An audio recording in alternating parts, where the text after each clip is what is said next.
Les propos de Charles Blé Goudé ont créé un véritable séisme médiatique et politique visiblement entre révélation et confidence. Plusieurs personnalités ont été directement mises en cause, parmi elles Demba Traoré, ancien cadre du FPI, ex-vice-président exécutif du PNC, ex-président de la Commission électorale et application numérique de la CENI, et qui propose aujourd'hui son droit de réponse. Il souhaite rétablir sa version des faits et apporter des précisions en lien avec les déclarations de Charles Blé Goudé.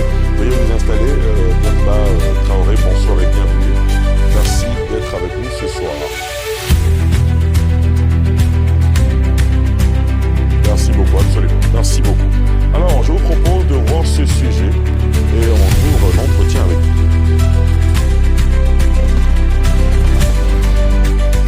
Invité de la quotidienne info du lundi 24 novembre, Charles Blé Goudé, président du COJEP, a brisé le mur du silence.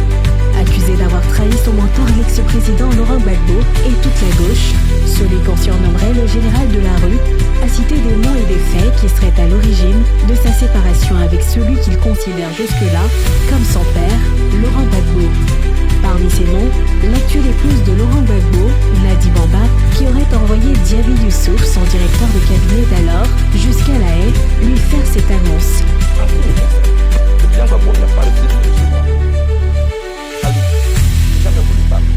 Nadi Bamba m'a envoyé mon ancien directeur de cabinet quand on était en semi-liberté. Je cite des noms ce soir. Vous étiez encore à La Haye ou C'est à La Haye, à l'île d'Erasuba. Il m'a envoyé Diaby Youssouf, qui vient me trouver à 3h du matin dans mon hôtel à La Haye. Il dit qu'il a été envoyé par Nadi Bamba. Je lui dis de me faire une commission que voici. Et les Ivoiriens doivent plus. Dis à Blé Goudé que tant que je suis en vie, il ne verra plus jamais Laurent Gbagbo de ses yeux. S'il l'a vu, c'est à la télévision. S'il l'a entendu, c'est à la radio. C'est mieux. C'est du pire. Dis-lui que tôt ou tard, je vais partir. Une déclaration qui a secoué la classe politique et fait réagir plus d'un, dont Sidiki Konaté, cité comme témoin de l'affaire. Une des révélations choc et inédite au cours de cette émission, qui a aussi fait le tour des réseaux sociaux et défrayé la chronique, c'est cette vidéo de Demba Traoré, proche de Laurent Gbagbo. Nous sommes en 2020 lorsque Demba Traoré accuse Charles Blé Goudé. Les gens comprennent ça. J'étais là quand le président Laurent Gbagbo me dit Demba, accompagne-moi pour que je parle à cette dame. Cette dame n'était personne d'autre que la femme de Blé Goudé, Solange. Et devant moi, il a dit tu diras à fille, s'il veut être candidat, qu'il soit candidat. Mais qu'il ne me traite pas de faussaire. Parce que c'est moi qui ai signé le document pour être au Congrès, pour être candidat à la présidence du FPI. Blé Goudé, ayant vu le président Gbagbo s'adresser à sa femme, s'est approché. Et il a eu l'audace, j'ai dit l'audace, de dire au président que sa femme ne fera pas cette commission. Ça là, je le dis. Et j'ai dit à la dame, je suis témoin. Et je me rappelle, c'était mon jour anniversaire, 23 décembre 2015. Pour rappel, Demba Traoré a été directeur général du VITIB, village des nouvelles technologies de l'information et de la télécommunication de Bassam. Né le 23 décembre 1963 à Katiola, il débute sa carrière d'informaticien en Côte d'Ivoire en 1988. Quelques années plus tard, il s'envolera pour les États-Unis d'Amérique où il suivra une formation intensive en Computer Engineering et entre chez IBM Global Service, Lucent, en qualité d'ingénieur système en 1998.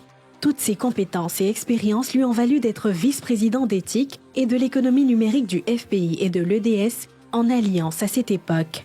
Invité de la quotidienne du jour, Demba Traoré répondra à toutes les questions. Demba Traoré, encore une fois, merci d'être sur ce plateau. Je rappelle que c'est à votre demande.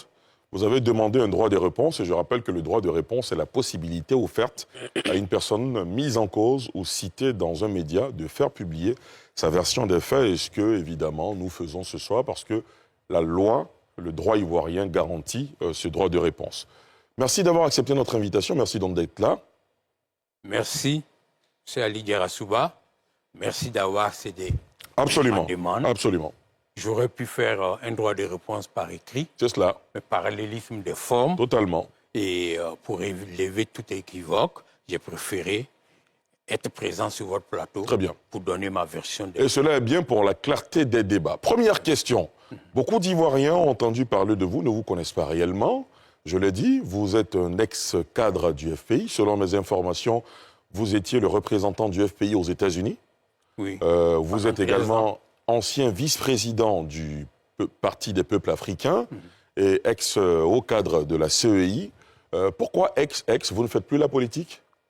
Bien, très bien dit. Déjà, point de vue, quand on va à la CEI, on prête serment pour ne plus être membre d'un parti politique. Donc, ayant été à la CEI, je ne pouvais plus être militant d'un parti politique. Et c'est pour ça que vous avez ex. D'accord. Maintenant, depuis, je crois, le 10 avril 2025, j'ai indépendamment et volontairement suspendu ma participation à la CEI. Mais je reste membre de la CEI parce que je n'ai pas démissionné. Mais je précise. Vous n'avez pas démissionné, on avait entendu parler d'une démission, d'un retrait. C'est une suspension de votre participation. C'est différent de la démission. Absolument. C'est une suspension. Donc, mais je tiens à préciser que c'est le citoyen Demba Traoré qui est devant vous. Absolument. Pour laver l'honneur de sa famille. Ce n'est pas un responsable d'une structure ou d'une institution. On est bien d'accord. C'est pour ça, évidemment, qu'on a fait toutes ces précisions en entrée de jeu. Alamine Fofana, Alassane Rabo, merci d'être là. Vous étiez là lundi, lorsqu'on interrogeait Charles Blé Goudé, on a évoqué toute cette actualité-là. Ce soir, on a le citoyen Demba Traoré qui est avec nous, qui va répondre évidemment à toutes nos questions. Alors, vous m'avez dit, quand vous m'avez contacté pour souhaiter ce droit de réponse, que vous avez suivi, suite à des appels que vous avez reçus, l'intervention de Charles Blé Goudé. D'entrée de jeu, quels sont les points que vous souhaitez évoquer ce soir? Avant d'entrer dans le vif du sujet, Ali, je suis de confession musulmane. Très bien. Et je respecte toutes les religions. Donc je suis venu avec un Coran sur votre plateau. Ah, ça c'est inédit. Voilà. Pour vous dire solennellement, la main sur le Coran, la main gauche levée, que je jure de dire la vérité, rien que la vérité, et que Dieu m'aide en cela. Très bien. Très bien. Absolument. D'accord. Bon, maintenant que vous avez procédé à cela, donc il y a un certain nombre de points. Alors moi, je veux qu'on commence par le premier. Il y a une vidéo de vous en 2020, vous êtes invité par une web TV, me semble-t-il, proche du PDCI-RDA, dans laquelle vous évoquez un certain nombre d'événements qui se sont produits à la Cour pénale internationale. Et vous dites que vous êtes témoin d'une scène au cours de laquelle le président Laurent Gbagbo a donné des instructions à l'épouse de Charles Blé Goudé en vue de faire une commission au président Afin Guessan et que Blé Goudé aurait refusé. C'est ce qu'il a démenti lundi dernier. Bien. On peut commencer par ça déjà. Bien. C'est un très bon départ. En effet, c'est en 2015, comme je l'ai dit. Pour la première fois, j'en ai parlé. Peut-être la Web TV, c'est venu plus tard. C'est cela. Mais c'est la première fois, c'était en 2015, lors d'une réunion à présence africaine à Paris. La scène venait de se passer à la CPI. J'ai annoncé les couleurs. Donc les événements se sont produits en 2015. En 2015, le 23 décembre 2015. Et je vais vous décrire dans quel contexte c'est arrivé. Pour tous ceux qui ont rendu visite au président Laurent Gbagbo à la CPI ou à M. Charles Blé Goudé, il y a un dispositif qu'ils connaissent. Il y a un fauteuil, il y a un salon où, évidemment, même en prison, par rapport à son titre d'ex-président, par rapport à son statut d'ex-président, c'est le président Laurent Gbagbo qui occupait ce salon, donc avec ses visiteurs. Au fond de la salle, sur une table avec des chaises, il y avait en général Charles Blé Goudé. Quand vous avez un jour de visite où les deux ont des visiteurs aux mêmes heures, ils se retrouvent dans un espace ouvert. Ce jour, j'ai suis allé pour fêter mon anniversaire, entre guillemets, avec le président Laurent Gbagbo. Et, à un moment donné, Solange, c'est ça son nom, la femme de Blé Goudé, se lève pour aller chercher des boissons. Il y a une machine qui sont du côté du président. Oui, s'assoit et c'est là qu'on fait le thé.